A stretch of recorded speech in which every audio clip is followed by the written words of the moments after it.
I first started writing when I was 15.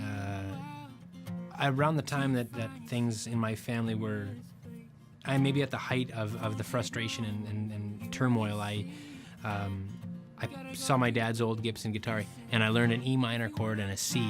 And those are the first two chords I played for months and months and months, and I thought I should write some lyrics to sing to this. It was clear from the time he picked up a guitar that music would somehow become bigger than a hobby for Don. This became obvious to one of his closest friends.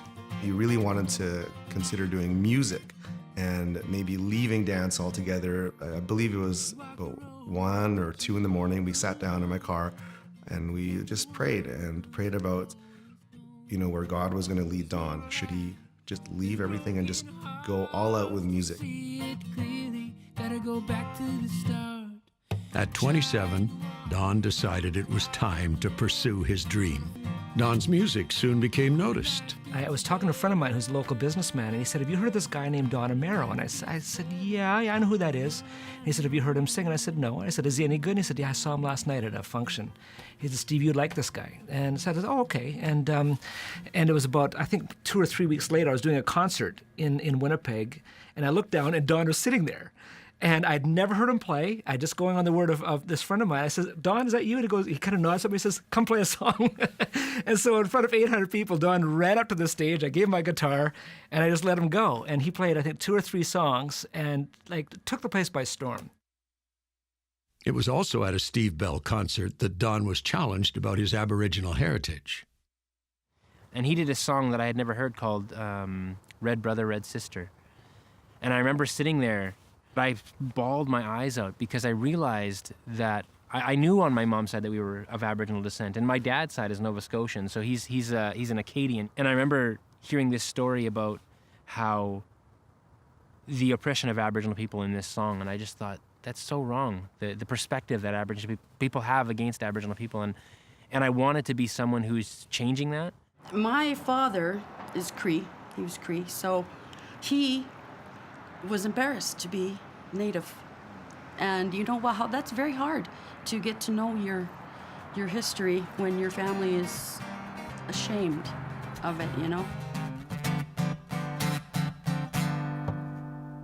Too many times and lonely nights, spent my life down at the bottom. I feel like I'm standing in the middle of that bridge, having a dad from Nova Scotia and my mom from here in the prairies, and being a Métis. We talk about this bridge being built amongst both communities, and I'm on it, which is quite cool that I have an opportunity to speak in a way to a broader audience and hopefully be part of that unification.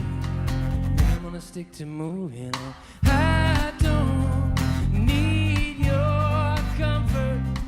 The main challenge with the Aboriginal people and culture right now is that we're still breaking chains. I think there's been a whole shift on the way people perceive Aboriginal people, which I love, and I'm so glad that I've been part of this in the last 10 years, sort of change of perception.